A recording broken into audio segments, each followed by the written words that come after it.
Jutrišnja Evropa seveda sploh ne bo več današnja Evropa in jutrišnja Evropska unija se bo soočala z mnogimi problemi, ki bodo bodisi popolnoma novi, bodisi močno stopnjevani.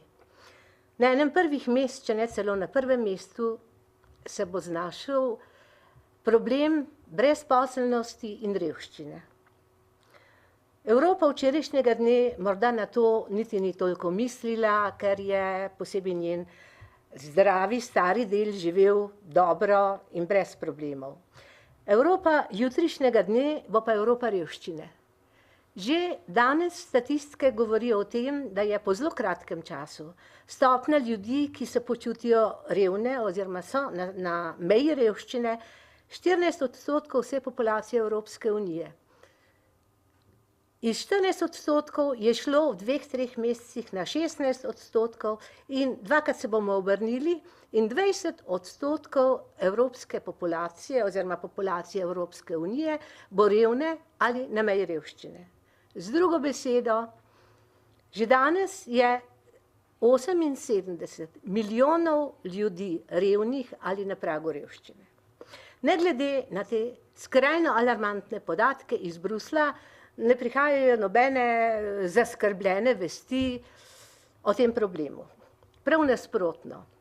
Vse, kar nam Bruselj ponuja, je evropski socialni model, ki pa ni obvezen, ki ga pa ne moremo aplicirati kot nekaj, s čimer pomagamo drugemu, ampak je samo nekakšno priporočilo.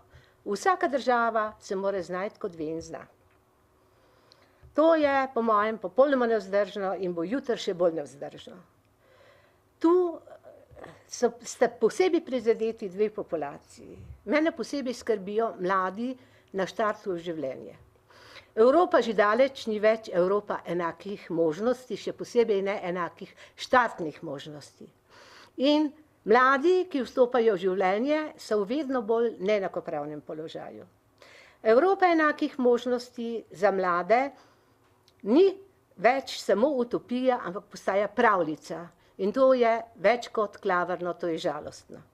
Na drugi strani so problemi starejših, ne mislim upokojencev, mislim starih delavcev, ki bodo morali delati še kar nekaj časa, da se bodo upokojili in ki bi jim bilo treba tudi ponuditi morda nov model, nove možnosti, lažjega zaposlovanja, krajšega zaposlovanja, drugačnega zaposlovanja, kjer bodo